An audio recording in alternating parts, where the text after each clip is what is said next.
Night ലൈഫിനെ എത്രത്തോളം ആളുകൾ ഇഷ്ടപ്പെടുന്നു എന്നുള്ളതിൻ്റെ ഉദാഹരണമാണ് മാനാഞ്ചർ സ്ക്വയർ. നിങ്ങളൊക്കെ കാണുന്നില്ലേ? നിങ്ങളൊക്കെ അവിടെ ഉണ്ടാവുന്നുണ്ടെന്നാണ് എനിക്കറിയാം. അപ്പോൾ അത് എത്രത്തോളം ആളുകൾക്ക് ഇഷ്ടപ്പെടുന്നു എന്നുള്ളതാണ്. ജനങ്ങളത് വലിയ നിലയിൽ ഇഷ്ടപ്പെടുകയാണ്. പ്രത്യേകിച്ച് ഇന്നത്തെ കാലത്ത് ഈ തൊഴിലിൻ്റെ സ്വഭാവത്തിൽ തന്നെ മാറ്റം വരുന്നു.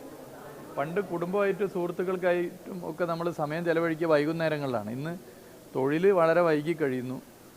പിന്നെ ചിലർ സിനിമക്ക് പോവും. അല്ലാതെ പുറത്തൊന്ന് കറങ്ങണം എന്ന് ആഗ്രഹിക്കുന്നവരാ ജനങ്ങൾ. അപ്പോൾ ആ നിലയിൽ പുറത്തൊക്കെ ഒന്ന് കറങ്ങാനും ഇരിക്കാനും ഒക്കെയുള്ള സൗകര്യം. അതിലിപ്പോൾ എന്തെങ്കിലും തെറ്റായ ചില പ്രവണതകളുണ്ടെങ്കിൽ അത് പറഞ്ഞിട്ട് നമ്മൾ ആകെ ഇത് മോശമാണ് എന്ന് വരുത്താവുന്നതല്ലോ. ഭൂരിപക്ഷം വരുന്ന ജനങ്ങളും ഇത് ആഗ്രഹിക്കുന്നവരാണ്. ഏതെങ്കിലും ചില കുഴപ്പക്കാർ അല്ലെങ്കിൽ ചില അരാജകത്വ പ്രവണതകളൊക്കെ ഉണ്ടെങ്കിൽ അതിൻ്റെ പേരിൽ നമ്മൾ ഇതാകെ വേണ്ട എന്ന് പറയുന്നത് ശരിയല്ല. അത് ചർച്ച ചെയ്യുന്നുണ്ട്. കലക്ടർ വളരെ സീരിയസ് ആയി എടുത്തിട്ടുണ്ട്. കോഴിക്കോട് നഗരത്തിൽ മാത്രമല്ല, തിരുവനന്തപുരത്തുണ്ട്, എറണാകുളത്തുണ്ട്, മറ്റിടങ്ങളിലും അത് നടപ്പിലാക്കണം എന്നാണ് ഉദ്ദേശിക്കുന്നത്. അല്ല, അത് ഞാൻ ഈ പറഞ്ഞതിൽ അതിൻ്റെ ഉത്തരം കൂടിയുണ്ട്. അത് ചില വിഷയങ്ങൾ സ്വാഭാവികമായിട്ട് തിരക്കിപ്പോൾ കേരളീയുള്ളപ്പോൾ വലിയ തിരക്കുണ്ടായിരുന്നു. അന്നാണ് അതൊരു വാർത്ത വന്നത്. പക്ഷെ പൊതുവെ ആളുകൾ അവിടെ ആസ്വദിക്കുന്നുണ്ട്. അത് നമ്മൾ ആ നിലയിൽ കാണണം. ഭൂരിപക്ഷം വരുന്നവരും ഇതിനനുകൂലമാണ്, ആസ്വദിക്കുന്നുണ്ട്. ചില പ്രശ്നങ്ങൾ ചിലയിടത്തുണ്ട്.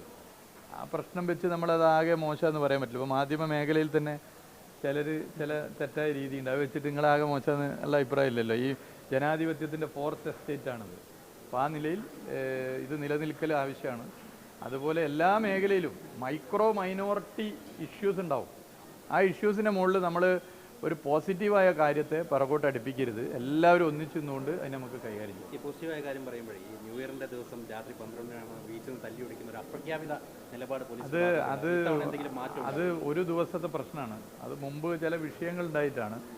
അതെന്താണെന്നുള്ളത് ആലോചിക്കാം. പക്ഷെ പൊതുവേ അത് മറ്റ് സെക്യൂരിറ്റി പ്രശ്നവും വിഷയങ്ങളും ഒഴിവാക്കാനാണ്. അത് ഒരു ദിവസത്തെ ഒരു പ്രശ്നമാണ്. അല്ല, ഇത്തവണ കോഴിക്കോട്ടുകാർക്ക് അത്തരത്തിൽ അല്ല, അത് എനിക്കറിയില്ല എങ്ങനെയാണെന്ന്. ഞാൻ അതിനെക്കുറിച്ച് സംസാരിച്ചിട്ടില്ല.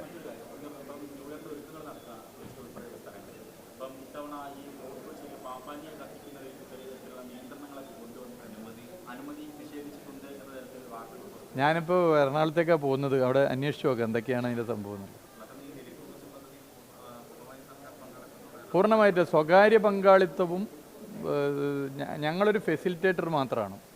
കേരളത്തിലുള്ള ഹെലിപാഡുകൾ, കേരളത്തിലുള്ള ഹെലികോപ്റ്റർ ഓപ്പറേറ്റേഴ്സിനെ വിളിച്ച് അവരുമായി ചർച്ച ചെയ്ത് പുതിയ സർവീസുകൾ തുടങ്ങുക, ഇങ്ങനെയുള്ള സൗകര്യങ്ങൾ ഒരുക്കി അത് ജനങ്ങളെ അറിയിക്കുന്ന ഒരു ഫെസിലിറ്റേറ്ററുടെ റോളാണ് ഞങ്ങൾക്കുള്ളത്. അതോടൊപ്പം സർക്കാർ തലത്തിൽ ഹെലിപാഡുകളും മറ്റു സംവിധാനങ്ങളും സർക്കാർ ഭൂമിയിലും മറ്റും ഒക്കെ എങ്ങനെ പറ്റുമെന്നുള്ളത് ആലോചിക്കാം. സ്വകാര്യ നിക്ഷേപം ഇതിൽ ഇപ്പോൾ ടൂറിസം ഇൻവെസ്റ്റേഴ്സ് മീറ്റിൽ തന്നെ പറഞ്ഞിരുന്നു. അതും നമുക്ക് ആലോചിക്കാവുന്നതാണ്.